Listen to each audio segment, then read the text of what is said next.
Assalamualaikum warahmatullahi wabarakatuh. Alhamdulillah. Allahumma salli ala sayyidina Muhammad wa ala ali sayyidina Muhammad. Qala al-musannifu al-imam Abu Zakaria Muhyiddin Abu Zakaria Yahya bin Sharaf An-Nawawi bisanadihi. Imam Nawawi berkata dengan sanadnya, babun, satu bab, fil mujahadah, tentang mujahadah.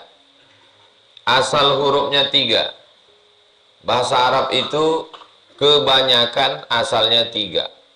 Masjid, sajada, sujud. Majlis, jalasa, duduk. Majlis, kerapatan adat, orang duduk-duduk. Majlis, dari kata jalasa, duduk. Masjid, sajada, sujud. Pergi, zahaba. Makan, akala. Minum, syariba. Mujahadah asalnya 3. Jahada. Dari kata jahada inilah asal kata jihad. Jihad artinya mengerahkan harta, nyawa untuk menolong agama Allah. Dari kata jahada ini juga ijtihad. Ijtihad. Ini ijtihad Imam Malik, Imam Syafi'i. Mengerahkan segenap kemampuannya, bahasa Arabnya, nahwu, shorab, balaghah, ma'ani, bayan, hafalan ayat Qur'annya, hafalan hadisnya, pemahamannya, ilmu mauhibah dari Allah, untuk mengeluarkan suatu hukum halal, haram, makruh, mubah. Namanya ijtihad. Orangnya mujtahid.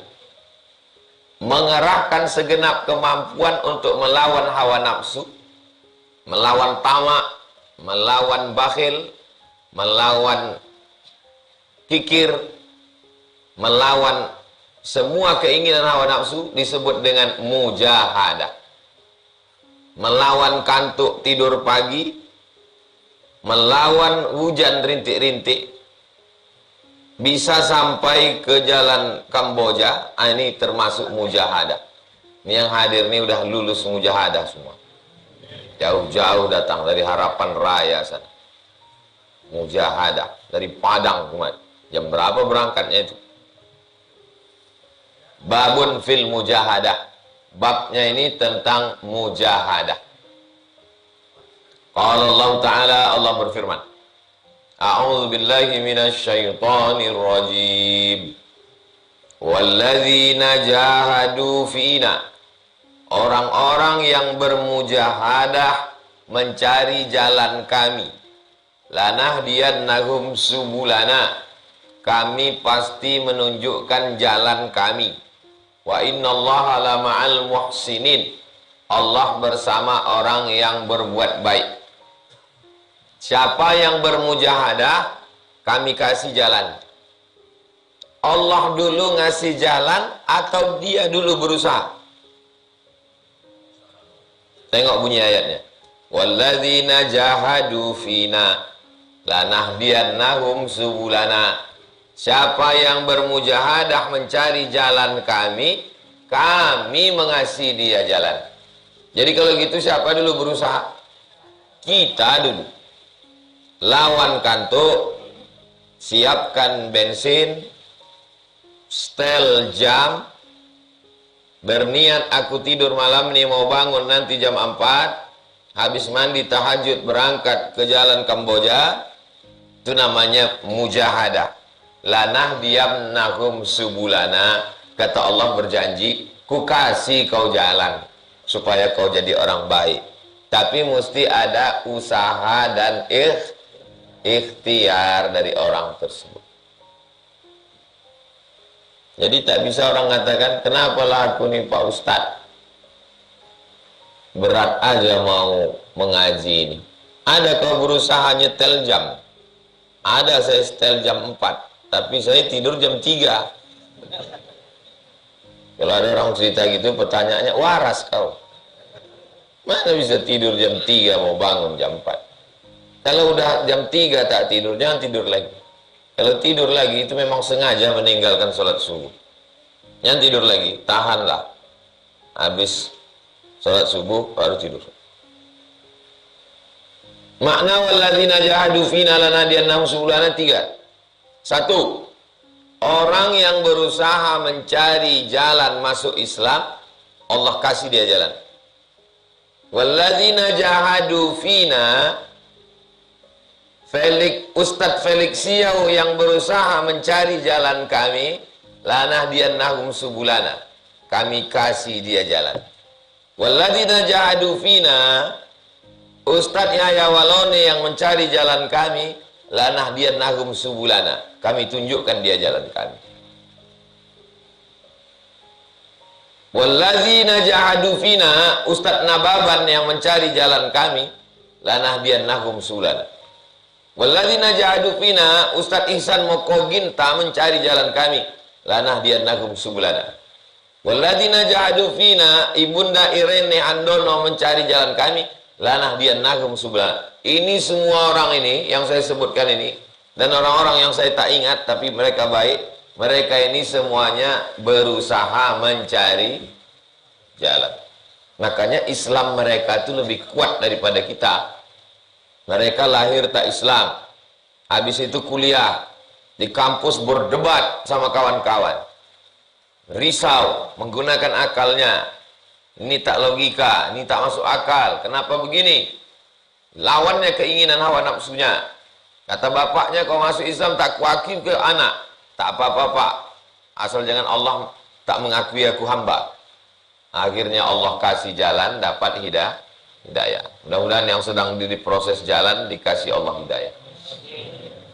Yang kedua, walladzina jahadu fina, orang yang sudah Islam ingin istiqomah melawan hawa nafsunya, dilawannya makannya, kami kasih dia hidayah untuk puasa sunat. Dilawannya kantuknya, kami kasih dia jalan supaya mudah tahajud. Dilawannya malasnya, kami kasih dia jalan supaya dia rajin istiqomah. Supaya dapat istiqomah mesti ada mujahadah. Barulah dikasih Allah buahnya istiqomah. Yang ketiga, walladzina jahadu fina, orang yang bermujahadah melawan hawa nafsunya, lanahdiyannahum subulana, kami berikan dia jalan yang tak kami berikan kepada orang lain. Ini yang paling halus. Yang ketiga ini adalah jalan batin, seperti yang dilakukan Imam Al-Ghazali. Yang paling bawah dari tak Islam jadi Islam.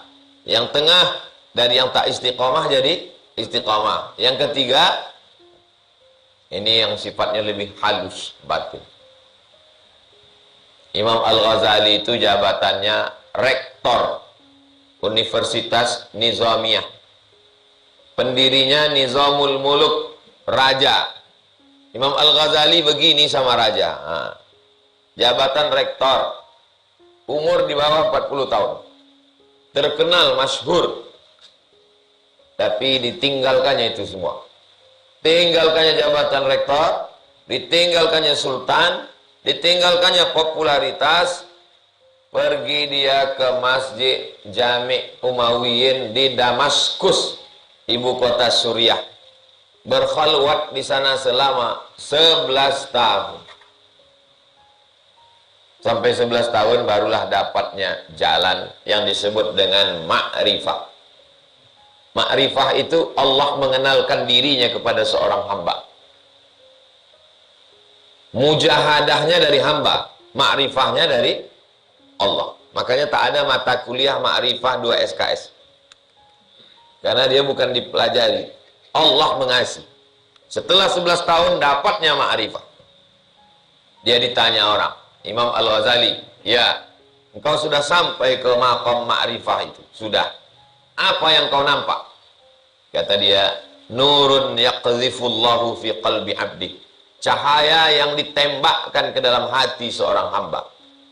Macam menembakkan senter yang kuat ke dinding, tus sehingga nampak segalanya jelas, itulah ma'rifat. Maka ditulisnya lah kitab tipis Al-Munqidh Minad Dhalal, nama judul bukunya. Al-Munqidh Minad Dhalal, penyelamat dari kesesatan. Di situ diceritakannya, kalau orang sudah sampai ke sini, dia akan menengok malaikat, dia menengok wali-wali, dia menengok surga, kata Imam Al-Ghazali. Di situ digunakannya kata dia, kata ganti orang ketiga, dia. Padahal sebetulnya yang dimaksud Imam Ghazali adalah aku sebetulnya. Yang dia yang nampak itu sebetulnya. Itu beda orang dulu sama sekarang. Orang dulu dia nampak, tak diakuinya, dibilangnya. Kalau ada orang, kalau orang sekarang, orang lain nampak, dibilangnya dia. Tak apa nampak dia. Tapi tak perlu kita ini mengaji, mau dapat yang tiga ini. Itu hadiah dari Allah. Kita ini yang pertengahan. Dari Islam tak Islam, alhamdulillah kita sudah Islam. Yang pertengahan ini sudah Islam, kita mau istiqamah. Yang tiga ini level tinggi, khawasul khawas. Dapat alhamdulillah, tak dapat pun tak jadi masalah. Maju sedikit, kasih anak-anak, adik-adik, biar dapat tempat duduk. Musola ini tidak kecil, orangnya terlalu banyak. Kalau sholat subuh waktu tidak hari Rabu, lapang masjid.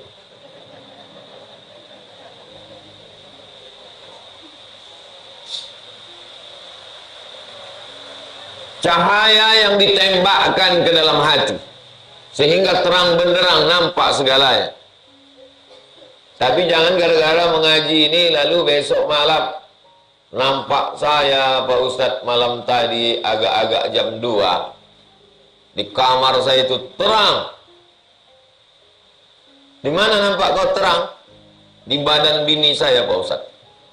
Itu bukan cahaya ma'rifah. Itu handphone kau sedang diperiksa bini.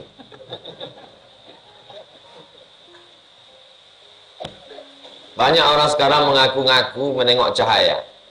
Kalau ada orang bercerita mengaku-ngaku, aku berzikir nampak ini, aku nampak ini, aku nampak ini, aku udah diangkat jadi wali. Itu tanda-tanda ingin dipuji orang.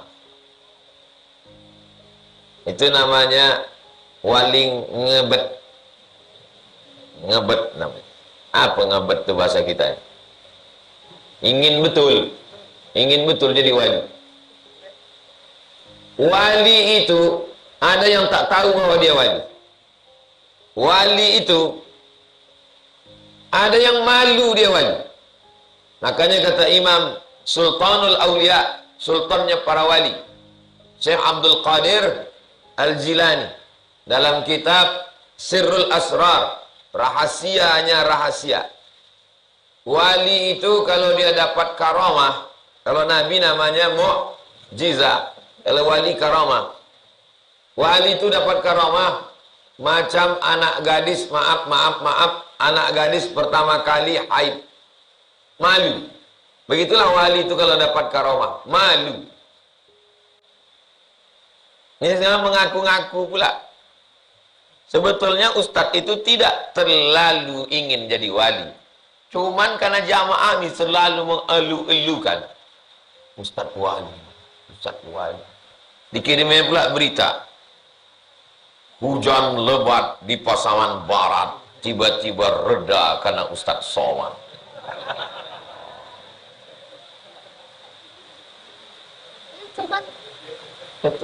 Kalau ada orang mengaku wali gara-gara itu wali juga, tapi wali murid, wali kelas atau wali setan. Secara umum antum ini wali semua. Menurut dalam Al-Quran antum ini wali semua. Apa sifat wali? Ala inna awliya Allah la khawfun wa la hum yahzanun. Itu sifat wali. Yang pertama, la khawfun, tak takut. Tak takut dia. Itu sifat wali. Nah, semua yang mengaji jalan Kamboja ini wali, karena dia tak takut lewat kuburan depan. Yang kedua, walahum yahzanun, tak sedih. Tak sedih dia helmnya basah. Cuman wali-wali level-level pion lah. Belum wali-wali kan ini. Yang ketiga, walladzina amanu, beriman, wa kanu yattaqun, takwa. Lahumul busyra fil hayatid dunya. 5, dapatnya busyra. Busyra itu kabar gembira di dunia. Hatinya senang, datang musibah. Yang lain stres, depresi, dia tak. Itu busyra, ada tanda-tandanya. Jadi secara umum, wali umum ya. Tapi kalau wali khusus, enggak. Dan kita beribadah ini bukan ingin jadi wali. Makanya dalam tasawuf, kaedahnya, ilahi anta maksudi, wa ridhaka matlubi. Sebelum zikir. Ilahi anta maksudi. Engkau yang kumaksud. Bukan kebal. Bukan bisa menahan hujan. Bukan bisa terbang di awan. Bukan ingin tahu hati orang. Yang kumaksud tuh engkau. Nah ini ada orang bersuluk, berzikir. Tujuannya supaya tahu niat tamu. Saya andailah dikasih tahu Allah. Hai Abdul Somad, ku kasih kau kasyaf.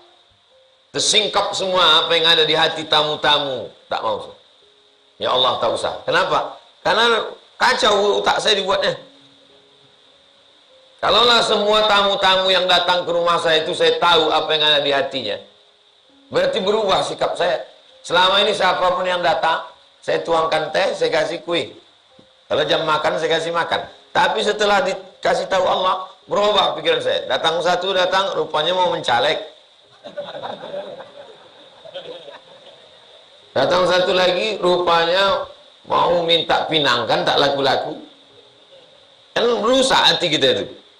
Jadi kalau begitu, ya Allah, baiklah tak usah kau bukakan.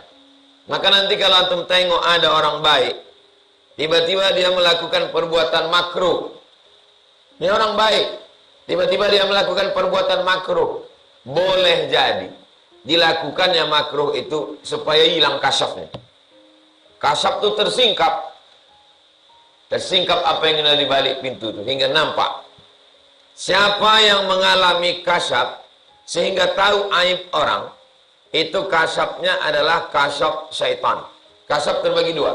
Satu kasyaf ilahi, satu kasyaf syaitani.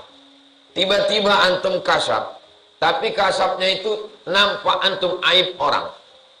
Pas antum sedang berzikir, tiba-tiba nampak antum kawan antum sedang nonton di mall. Besok antum tanya dia, kalau semalam nonton di mall, kok tahu kamu? Itu kasyaf itu. Tapi kasyafnya kasyaf syaitan. Disingkapkannya supaya sibuk antum dengan aib orang. Hati-hati. Saya tausiah di Jalan Sudirman. Bila saya tausiah itu datang ibu-ibu. Ustaz, saya ini asal habis berzikir, nampak saya apa yang ada di balik-balik dinding ini. Kalau saya nyetir bawa mobil ke Sumbar, nampak saya mobil apa yang akan datang di depan sana. Ke Sumbar kan kita kadang takut motong kan? Bisa nampaknya. Kalau saya sedang di rumah, nampak saya siapa tamu yang mau datang. Apa yang sedang saya alami Pak Ustadz?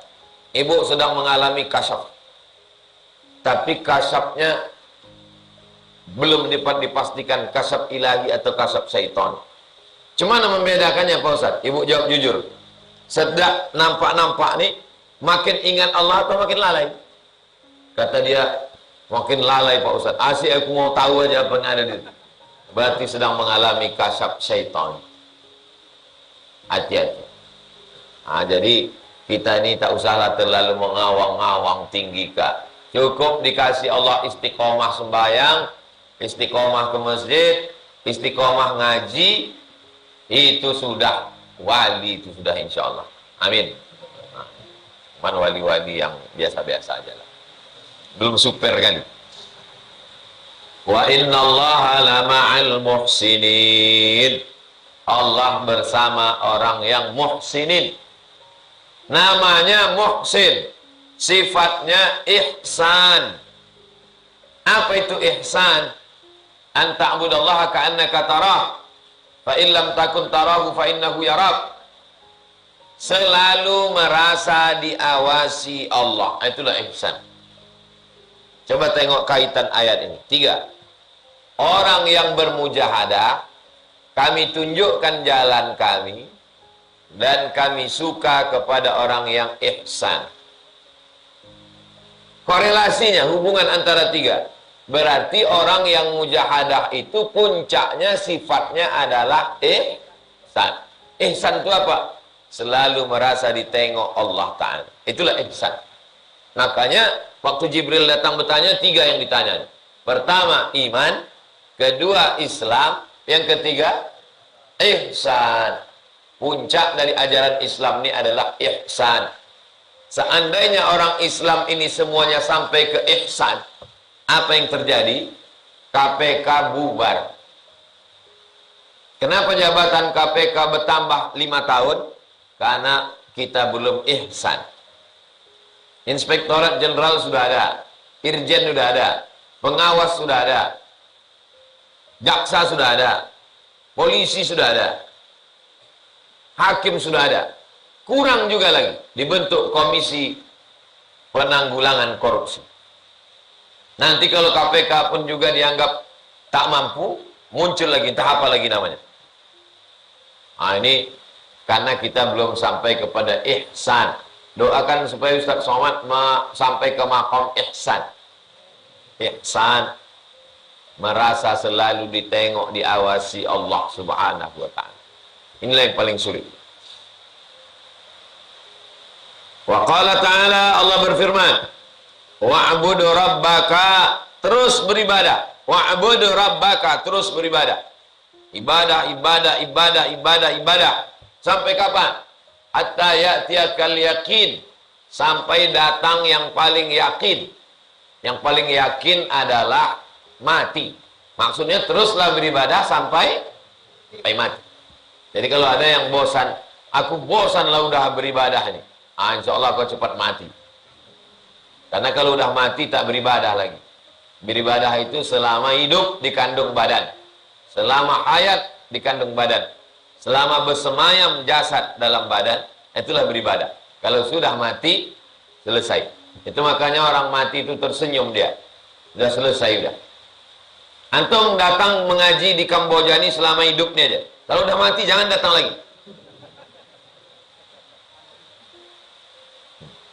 Tiba-tiba bunyi pintu. Pagi-pagi bunyi pintu, assalamualaikum. Tak ada. Maka kata pengurus bertanya, oh angtu. Nah, itulah asal kata hantu. Angtu, angtu, antu. Ada bunyinya tapi tak ada orangnya.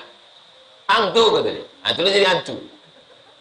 Nah, tahu antum nanti ditanya, ibu-ibu ditanya sama anaknya, mak, apa arti antu itu mak? Antu itu apa ang mengetuk pintu jam 2 malam? Mau bertanya, antu. Galak itu. Wa'budu rabbaka, sembahlah Allah, beribadah. Sampai kapan kita beribadah nih Pak Ustaz? Hatta ya'tiyakal yaqin, sampai datang yang diyakini. Yang paling diyakini datang adalah mati. Yakin jodoh datang, rupanya tak datang-datang. Yakin datang anak gadis, rupanya nenek-nenek. Yakin datang rezeki, rupanya tak datang. Yakin banyak, rupanya sedikit. Tapi yang paling yakin datang adalah mati. Orang mati itu pun tak yakin mati, tapi dia mati juga. Orang-orang mati itu tak yakin dia mati. Yakin bapak mati pak? Enggak.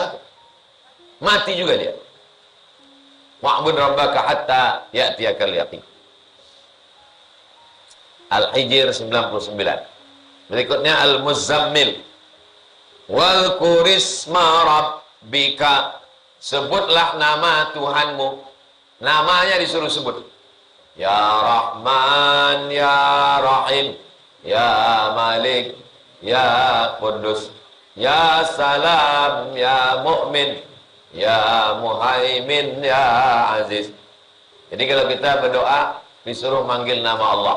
Ya Rahman, Ya Rahim, Ya Malik, Ya Qudus, Ya Salam, Ya Mu'min, Ya Muhaimin, Ya Aziz, Ya Jabbar, Ya Khalik, Ya Bari, Ya Musawwir, Ya Ghaffar, Ya Wahhab, Ya Razzaq, Ya Fattah, Ya Alim, Ya Qabid, Ya Basit, Ya Rafi, Ya Mu'iz, Ya Mudhil, Ya Sami, Ya Basir, Ya Hakam, Ya Adil, Ya Latif, Ya Dzal Jalali wal Ikram, Ya Fa'ul lima yurid, Ya Sabur, Ya Man laisa laka kamitslihi syai'un wa huwas samiul basir.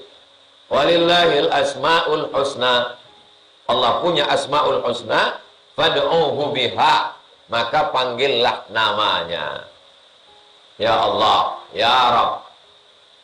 Saya tak hafal asmaul husna Pak Ustaz, apa yang teringat aja.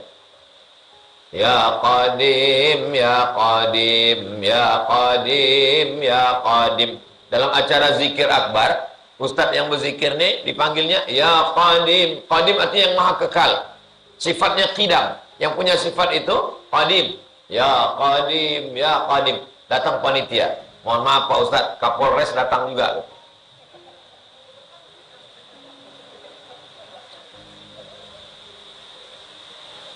Gara-gara Ustadz itu selalu memanggil Ya Qadim. Janganlah panggil Qadim aja Pak. Kapolres ada juga datang. Panitia bonga. Tak tahu dia Qadim itu kan manggil Qadim. Qadim itu sifatnya qidam. Wujud qidam. Qidam tak berawal. Ini semua yang hadir ini berawal semua. Ada awalnya. Lahir. Sebelum lahir, embrio berjumpa nutfah, sperma dengan cairan. Berjumpa dalam rahim. Sebelum itu, ruh ditiupkan ke dalam rahim. Semua yang berawal bukan Tuhan. Wujud, qidam. Nabi Isa berawal, bukan Tuhan. Maryam berawal, bukan Tuhan. Uzair berawal, bukan Tuhan. Walam yakul lahu kufuwan ahad. Wa tabattal ilaihi tabtila. Lakukanlah tabattal. Apa arti tabattal? Ai inqati ilaihi. Putuskan semua hubunganmu hanya kepada Allah. Itu arti tabattal. Wa tabattal ilaihi tabtila. Putuskan hubunganmu hanya kepada Allah Subhanahu wa ta'ala. Nah, ini termasuk subuh ini yang datang nih, putus hubungan. Putus hubungan dengan bantal, putus hubungan dengan kasur, putus hubungan dengan selimut, putus hubungan dengan rumah. Watabattal ilaihi tabtila. Putuskan hubungan. Yang paling hebat adalah orang yang bisa memutuskan segala yang melekat di hatinya. Sehingga yang ada ma fi qalbi ghairullah, yang ada dalam hatiku hanya Allah. Tapi kadang mencakapkannya aja mudah itu. Pas mengalaminya. Kemarin saya pulang dari Halim Perdana Kusuma. Cuaca itu agak lain. Suara pesawat itu pun lain. Di luar tuh saya tengok awan itu hitam. Malam kami berangkat habis maghrib. Kata pilot, semua penumpang supaya kencangkan seat belt. Langsung nampak saya terbayang Hazik sama Sami. Ternyata menceramahkannya aja senang. Hilangkanlah kemelekatan dari hati kita. Anak itu datang. Antum yang belum punya anak belum tahu. Nanti udah punya anak, melekat dia. Bunyi ang tuh.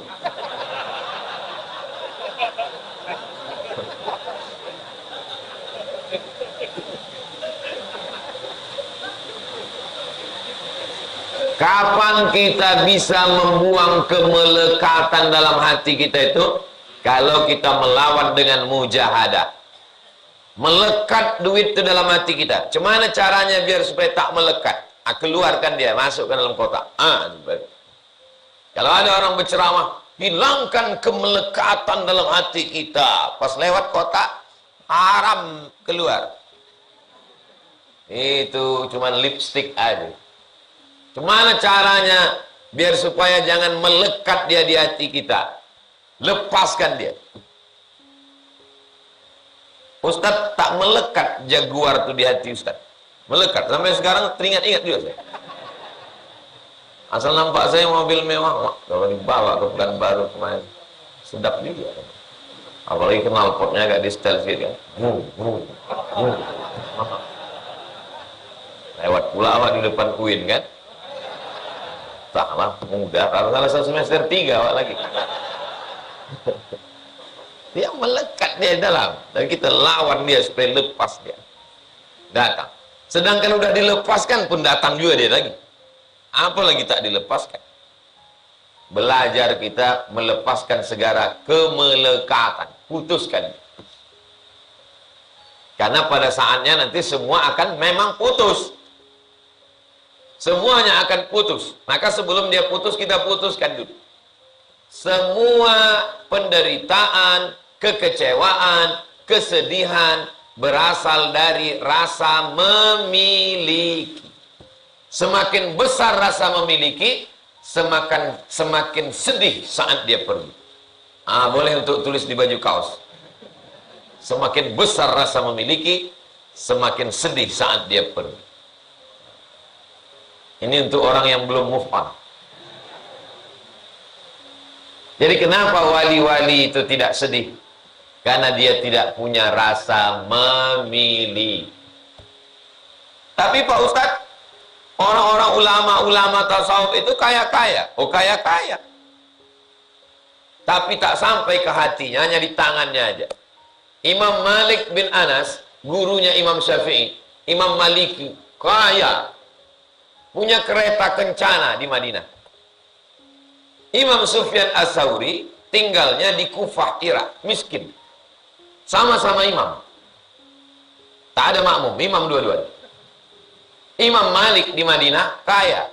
Imam Sufyan As-Sauri di Kufah, miskin. Imam Sufyan berkirim surat ke Imam Malik.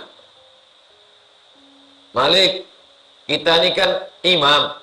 Kita disuruh hidup sederhana. Kenapa kau punya kereta kencana di Madinah?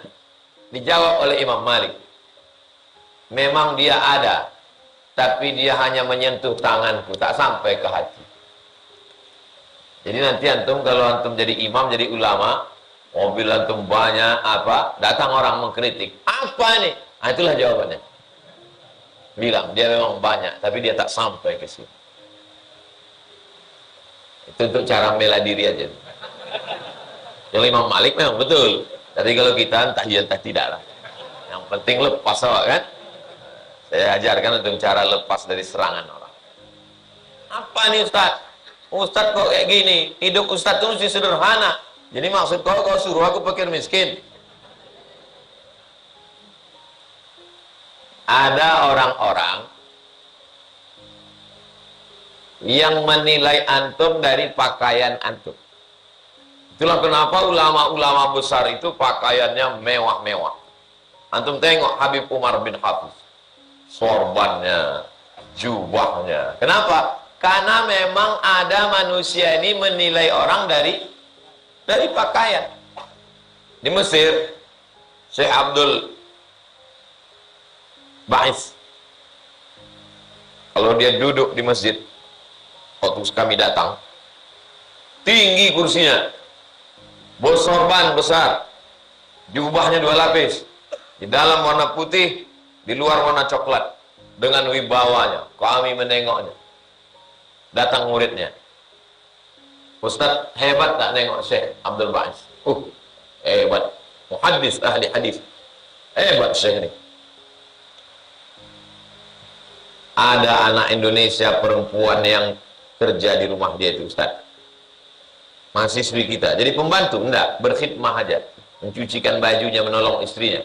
Terus waktu mencuci baju tuh banyak kali bajunya koyak Ustaz, dijahit tangan. Itu kenapa bajunya bagus? Dia waktu mengajar aja bajunya bagus.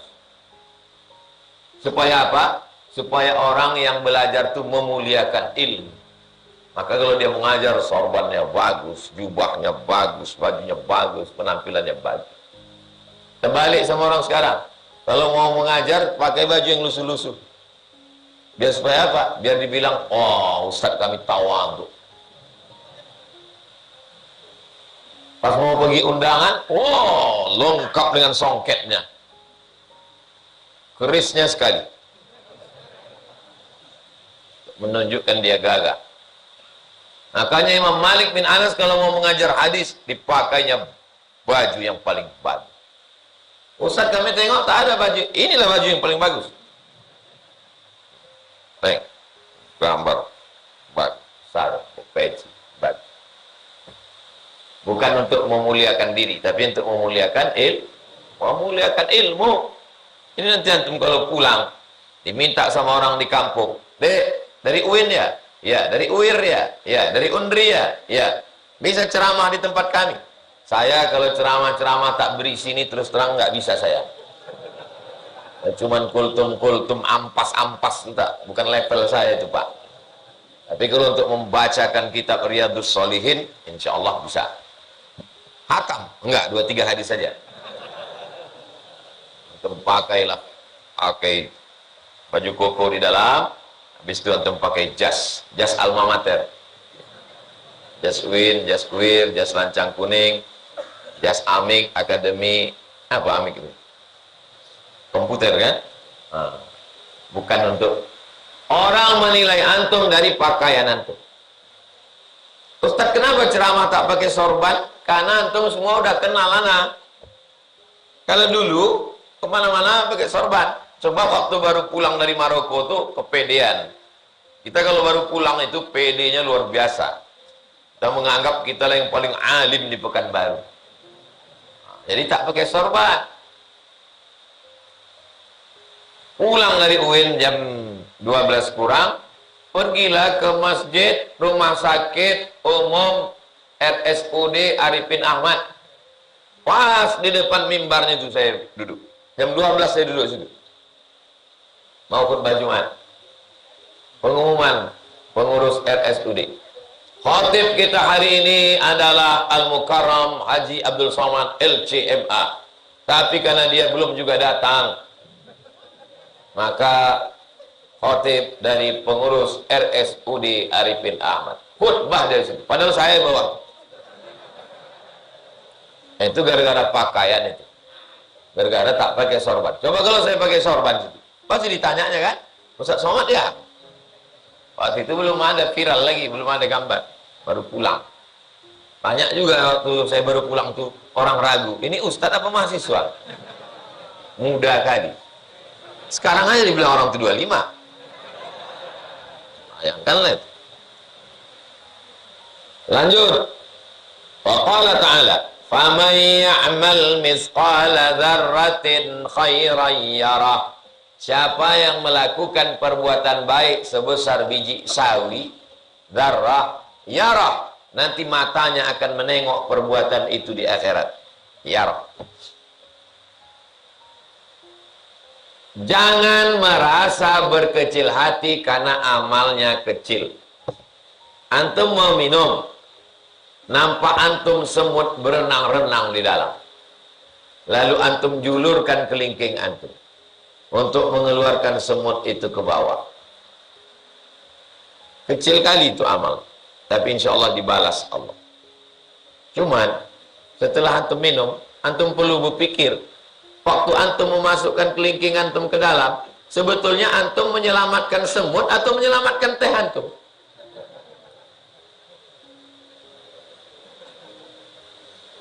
Nanti bisa dibuat. Buat video pendek, pura-pura antum pagi mau sarapan di rumah kos mau kuliah. Dan bantu gini. Faman ya'mal mithqala dzarratin khairan yarah. Sebesar biji sawi pun perbuatan baik kita akan dinilai Allah. Salah satunya adalah menyelamatkan semut dari air. Cuman perlu kita renungkan, apakah kita menyelamatkan semut atau menyelamatkan teh kita? Yang tahu hanya Allah dan kita. Jangan kemana-mana, tonton terus video berikut. Jangan membuat ceramah yang terlalu panjang. Ceramah asal lewat 10 menit sudah tak ditonton orang. Kenapa? Orang sekarang mau cepat. Dulu yang ditonton orang YouTube. Begitu datang Instagram, tonton Instagram. Setelah datang TikTok, tonton TikTok. Sekarang TikTok pun tak ditonton orang. Yang ditonton orang apa? Story. Dunia udah mau kiamat. Maka antum buat video yang singkat, padat, pendek, bermakna, share. Nanti kalau ada acara Maulid Nabi, Isra Mi'raj, Nuzul Quran, menyambut tahun baru Hijrah, dulu ada acara lomba azan, lomba baca Quran. Sekarang buat lomba video pendek. Buat nanti. Persatuan Kajian Riyadhus Shalihin membuat lomba video pendek. Mana yang bagus videonya, pergi antum ke danau buatan, antum celupkan jari antum ke dalam. Inilah dunia, guys. Mana yang kau ambil ujung jarimu menetes, itulah dunia. Sedangkan danau yang luas, itulah akhirat. Maka kalau dapat setitik, jangan sedih. Kalau dapat yang setitik ini jangan bangga, karena yang kau dapat juga setitik. Kalau tak dapat juga jangan terlalu kecewa, karena yang tak dapat juga setitik. Cukup 30 detik. Share. Kalau udah ada 100 video, kasih tahu saya endorse. Ini kadang anak-anak muda datang, tolong Ustaz endorse ini channel saya Ustaz. Berapa video? Belum ada lagi Ustaz. Apa yang mau ditonton orang? Jadi zaman antum ini sekarang zaman yang mudah untuk berdakwah. Kalau zaman kami dulu susah.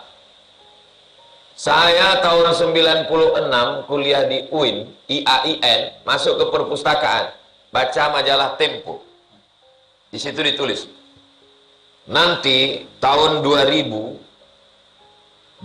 sekian akan ada namanya internet. Kita bisa mengakses dari manapun. Macam mana lah internet itu ya? Tahun 96 tuh. Saya punya email pertama kali tahun 1999 di Kairo. Itulah email pertama kali. Jadi kalau saya ceritakan, zaman kami zaman yang penuh penderitaan. Anak muda ini sekarang derita lo. Jadi zaman kalian adalah zaman yang paling mudah untuk menyebarkan kebaikan. Maka jangan pernah sepelekan perbuatan baik. Faman ya'mal mithqala dzarratin khairan yara. Az-Zalzalah ayat 7. Berikutnya, qala ta'ala, "Wa ma tuqaddimu li anfusikum min khairin." Semua yang kau lakukan untuk persiapan dirimu menghadap Allah, khairin, perbuatan baik, tajiduhu indallah, nanti kau akan menengoknya di hadapan Allah. Huwa khairun wa a'zama ajra, dan balasan yang paling besar. Semua yang antum lakukan, bangun pagi membangunkan kawan, nampak nanti. Walaupun kawan itu tak bangun-bangun. Berangkat ngajak kawan, jadi kita berangkat pengajian, ada. Mengingatkan kawan, ada. Sepele kecil. Cuman kadang mahasiswa ini diingatkannya semua, habis itu dia pun tidur. Kau ke WA kami tadi semua, ya. Kau kenapa tak datang? Man dalla ala khairin falahu mithlu ajri fa'ili. Siapa menunjukkan orang berbuat baik, dia udah dapat pahala. Aku udah dapat, untuk apa aku datang lagi? Ini orang yang cerdas, smart, tapi tak berakhlak. Itulah pentingnya kecerdasan intelektual dengan kecerdasan spiritual dengan kecerdasan emosional. Ada orang yang secara intelektual cerdas, tapi spiritualnya kering, sekuler, liberal, ateis, agnostik. Itulah maka diiringi zikir. Maka setiap kita subuh, saya berusaha kita zikir. Tadi 70 kali. Afdalu zikri fa'lam annahu la ilaha illallah. Waktu ke lafaz Allahnya itu di jantung. Yang berdegup, yang berdetak di situ. Bukan Allah itu di situ. Allah mawujud bila makan. Allah ada tak bertempat. Kenapa jantung? Ala bi zikrillahi tatmainnul qulub. Huwallazi anzala as-sakinata fi qulub. Allah yang menurunkan ketenangan ke dalam qulub. Qulub itu artinya jantung. Qalbu. Allah menurunkan ketenangan ke dalam kalbu kita. Kalbu itu anjing. Patutlah anjingnya tenang. Bukan kalbu, qalbu. Allah menenangkan kita dengan menanamkan ketenangan dalam qalbu kita. Qalbu. Jamaknya qulub. Kalau satu qalbu, kalau dua qalbani, kalau tiga qulub. Itu beda bahasa Arab sama bahasa Inggris. Kalau bahasa Inggris tinggal tambah S. Satu heart. You are my heart. Kalau banyak hearts. Kalau satu book, kalau banyak books. Kalau bahasa Arab tak bisa begitu. Kalau satu kitab, kalau banyak kutub. Fiha kutubun qaimah. Kalau satu bab, kalau banyak abwab. Udkhulu min abwabim mutafarriqah. Makanya orang yang menghafal 10 kosakata bahasa Arab, otomatis dia menghafal 20. Kenapa? Karena menghafal singular and plural. Menghafal mufrad dan jamak. Al-Muzammil 20. Berikutnya, wa ma tunfiqu min khairin. Semua yang kau lakukan, kau berikan, kau infakkan, min khairin, perbuatan baik, fa innallaha bihi alim. Allah Maha tahu. Apa makna Allah Maha tahu? Kalau Allah Maha tahu, kau tak perlu kasih tahu orang. Sekarang banyak orang meringankan beban malaikat dengan mencatat segala amal kebaikannya. Kata malaikat, alhamdulillah, malaikat sebelah kanan, aku sekarang tugasku sudah tak terlalu berat lagi. Kenapa? Udah dibantu, ditulisnya semua udah. Tulisnya di grup, ditulisnya di ini, tulisnya sini, tulis. Tak usah kita tulis. Yang menulis itu orang. Kalau orang menulis, men-share, itu dalam rangka watawasau bil haq watawasau. Tapi orang baik tak boleh diam. Karena kalau orang baik diam, maka orang jahat heboh. Orang baik ini diam semua. Sementara orang yang musik LGBT heboh. Orang yang buat dosa maksiat, ada channel YouTube khusus isinya mabuk aja. Duduk, dibuatnya minuman-minuman dari mulai botol besar, botol kecil. Tema kita hari ini, wahai sakawan dan sakawati. Tema kita adalah kapan lo pertama kali mabuk? Mereka yang mabuk aja bangga dengan mabuknya. Kenapa orang yang ngaji malah tidak menunjukkan kajiannya? Jadi kalau antum tengok nanti ada kawan antum posting, itu sesungguhnya yang tahu riak tak riaknya antara dia dengan Allah SWT. Yang jelas orang waktu menengok, oh ada pengajian. Kalau takut memposting diri sendiri, posting orang. Aku takut ku posting diriku sendiri Pak Ustaz. Maka aku posting kawan-kawanku. Tapi untuk aku, udah aku kasih fotoku ke dia supaya dia pula posting aku. Nah, ada sebagian orang. Surat Al-Baqarah 273. Jadi semua yang kita lakukan ini nanti kita tengok dengan mata kepala sendiri. Yang mengasih air minum ini, yang mengasih cawan ini, nanti di akhirat akan ditengoknya cawan ini, ditengoknya dengan mata. Itu menunjukkan bahwa nanti di akhirat itu kita dengan mata ini, bukan mata ini mati dimakan cacing tanah busuk, enggak. Mata ini nanti tetap. Apa bisa mata, tangan, kaki, tulang, kuku, bulu ini hidup lagi? Padahal udah dimakan cacing tanah, hancur. Innama amruhu iza arada syai'an ayakula lahu kun. Yang pertama mengelupas biji mata. Seminggu dalam liang lahat biji mata ini keluar. Terus bergelinding.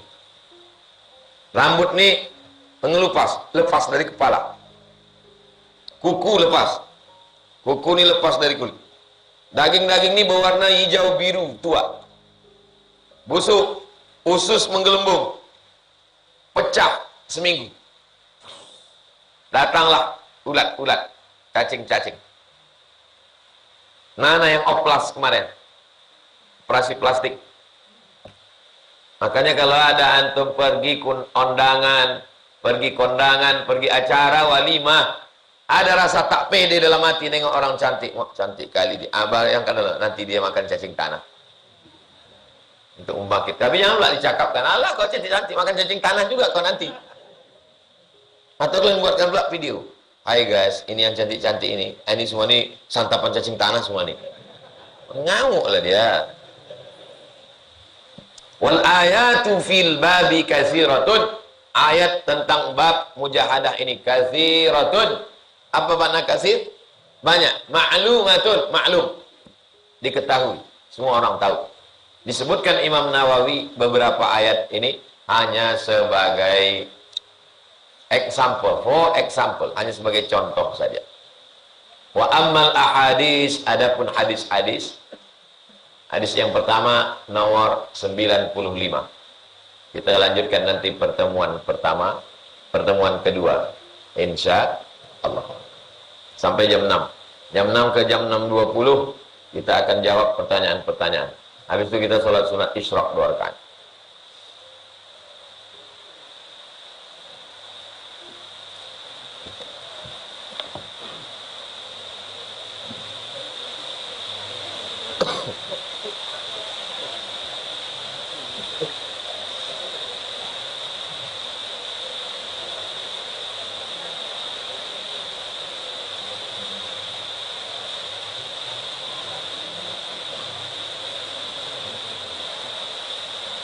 Nampak? Syekh Abdul Ma'is gini dia kalau mengajar. Nanti antum punya duit pergi ke Mesir sehingga ke Alexandria, Iskandaria, 200 kilo dari Kairo. Jumpai Syekh ini, gila dia kalau mengajar. Sorban, kejuan 2 lapis. Kursinya berwibawa macam raja-raja, hebat. Rupanya bajunya di rumah koyak jahitan. Kalau baju di rumah, tapi kalau baju mengajar, supaya apa? Menghormati ilmu. Kalau antum ketemu ustaz antum, kiai antum, buya antum, dosen antum, tuan guru antum, pakaiannya mewah waktu mengajar, jangan suudzon. Dia menghormati ilmu. Gitulah ulama-ulama. Saya pakaian begini ada di rumah. Sorban besar ada, pernah saya pakai. Habis itu saya tengok, tak cocok pula. Waktu dirasa-rasa gitu, cocok. Dari Turki. Duduk, habis itu coba foto tengok, agak lain. Memang cocok, badannya besar, hidungnya mancung, putih pula. Assalamualaikum warahmatullahi wabarakatuh. Apa hukum istri nikah lagi dengan orang lain? Walaupun izin suami tidak izin suami pertama. Ada pula izin suami pertama. Sebab nikahnya di luar kota, sebab jirannya dan warga sudah resah. Apa solusinya? Wal mutallaqatu yatarabbasna bi anfusihinna salasata quru. Perempuan kalau diceraikan suaminya, maka iddahnya 3 quru. Sebagian mazhab 3 kali suci, sebagian mazhab 3 kali kotor. Maksudnya 3 bulan. Karena 1 bulan itu ada suci, ada kotor. Habis 3 bulan, habis iddah, barulah dia menikah lagi. Judul lagunya Kutubu Jandam. Kalau udah punya anak, beranak ampek dan nanti juga. Perempuan yang nikah dengan laki-laki, dia masih terikat dengan lakinya, maka laki yang pertama mengadu ke pengadilan. Deliknya adalah delik aduan. Kalau ditangkap dia di hotel, ditangkap sama polisi, tak bisa. Karena ini bukan pidana. Beda sama mencuri. Orang kalau tertangkap nyuri ayam, walaupun yang punya ayam itu tak melapor, dia tetap bisa dimasukkan penjara. Karena deliknya tidak mesti ada aduan. Beda sama zina menurut hukum Indonesia nih.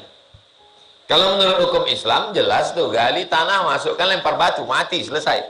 Tapi kalau kita gali sini, kita lempar batu, kita semua masuk penjara. Karena kita tidak pakai hukum Islam. Kita sekarang bicara hukum yang dipakai di Indonesia, deliknya aduan. Maka suami mesti mengadukan ini ke polisi, dia masuk penjara. Berapa bulan? Kalau tak salah 6 atau 9 bulan. KUHP, Kitab Undang-Undang Hukum Pidana. KUHP, bukan kasih uang habis perkara.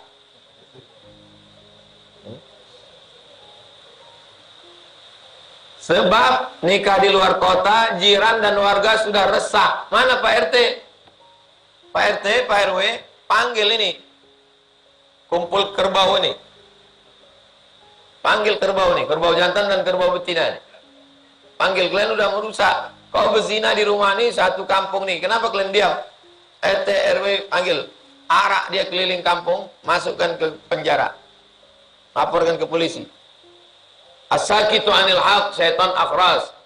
Orang yang diam melihat kebatilan, kemungkaran, setan bisu. Ini perumahan-perumahan ini, kalau ada orang buat maksiat, buat dosa, jangan kalian diam. Karena kalau balanya datang, bukan cuma dia aja kena, kita pun kena semua. Rahmat Allah tak turun. Heran aku Pak Ustadz. Aku tidur cepat. Badan sehat. Kenapa berat sembahyang subuh? Salah satunya tak merasakan nikmatnya ibadah, dicabut Allah nikmat. Jangan sangka dicabut nikmat itu mobilnya hilang, mobilnya, rumahnya, bukan itu maksudnya. Makna dicabut nikmat adalah tidak merasakan nikmatnya ibadah gara-gara diam melihat perbuatan maksiat. Tapi RT-nya tak peduli Pak Ustadz, ganti RT baru. RW-nya tak peduli Pak Ustadz, ganti RW baru. Musyawarah semuanya. Wa amruhum syura bainahum. Jangan diam. Apakah ada istilah membadalkan haji di Mekah untuk orang yang meninggal? Ada orang pergi haji, lalu kata dia, labbaik Allahumma syubrumah. Aku menghajikan syubrumah. Kata Nabi, syubrumah itu siapa? Syubrumah ko dun sana ammu. Saudara saya ya Rasulullah. Kau hajikan syubrumah? Iya. Kau sudah haji apa belum? Belum. Kata Nabi, hajikan dulu dirimu, baru hajikan syubrumah. Inilah dalil boleh menghajikan orang lain dengan syarat orang itu sudah haji. Jadi kalau nanti kalian udah haji, dapat kesempatan haji kedua, haji pertama pakai duit kalian sendiri. Amin. Haji kedua ini macam-macam. Ada namanya Haji Abidin atas biaya dinas. Ada namanya Haji Mansur, halaman rumah kena gusur. Mohon maaf Pak Mansur. Nah, berangkat. Waktu haji kedua tuh hajikanlah. Ayah kalian belum haji, hajikan dia. Mak kalian belum haji, hajikan dia. Ada saudara belum haji, hajikan dia. Dengan syarat orangnya sudah mimdatema taya bawati. Kalau masih hidup tak bisa. Tapi katanya dalam hadis itu ada orang hidup dihajikan, ada. Ayahnya ini kalau naik atas onta jatuh. Asal didudukkan di atas onta jatuh. Kenapa? Karena kalau duduk di atas onta itu tulang belakang mesti berdiri. Ayahnya tak bisa lagi. Tak bisa dia duduk, maka boleh dihajikan. Di Indonesia, kalau ada orang tak bisa duduk, tetap bisa pergi haji. Kenapa? Karena naik pesawat bisa duduk terlentang. Sampai ke sana, tawafnya didorong. Sa'inya dorong pakai kursi. Wukufnya dibawa pakai ambulan, bukakan pintu. Cuman orang kadang kalau umurnya udah terlampau 80, 90, macam-macam pikir. Walaupun badannya sehat, badan sehat, sampai ke atas pesawat, minta turun pula ke pramugari. Mau kemana Pak? Ayam belum makan. Sampai di Madinah diwawancarai orang, tanya tetangganya, rupanya dia tak punya ayam. Nah, jadi memang pikiran ini macam-macam. Memang umur-umur segitu lagi lucu-lucunya.